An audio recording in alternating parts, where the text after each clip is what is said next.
I want to look at the question, how do Coulomb forces affect electrical conduction in electric circuits? You've done some work on Coulomb forces, and we're now going to be looking at electric circuits, and I want to see how those are related.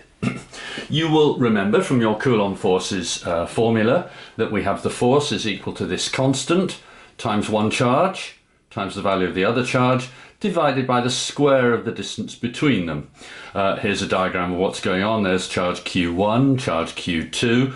This might perhaps be the nucleus of an atom. This could be some electron somewhere near the nucleus, the electron moving around about the atom somehow like this. And that's why we use R, because R is the radius of a sphere. We talk about electrons in their spherical shells around the atom. The remarkable thing about this formula and is the value k that goes with it, which is this very large number here, 9 times 10 to the 9, that's nearly 10 billion newtons per Coulomb squared. We've got two lots of Coulombs all multiplied together, times meters squared, we've got a distance in meters squared, and that's a big number, and it produces appreciable forces. For electrons down at the atomic scale, where R is about 10 to the minus 10 meters, the forces are about 10 to the minus 7, 10 to the minus 8, 10 to the minus 9 newtons, something like that, which doesn't look very big, but it is very large indeed compared with the tiny mass of the electron. The electron has such a tiny mass that even with this not very big force, it accelerates with a very violent acceleration, 10 to the 20 something meters seconds to the minus 2, and that's really violent acceleration. Electrons are wonderfully, fantastically mobile.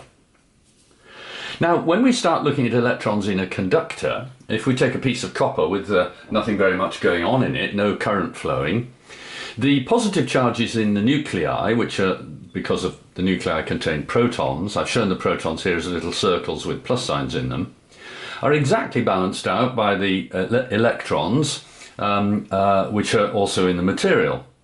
And they're balanced everywhere. The electrons and the protons are in balance all over the conductor, and there's no overall movement of the electrons.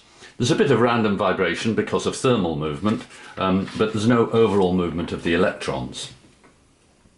Now, what happens if we put some extra electrons into the metal from somewhere else, somewhere in a circuit? We've got a battery or a generator or a power supply or something.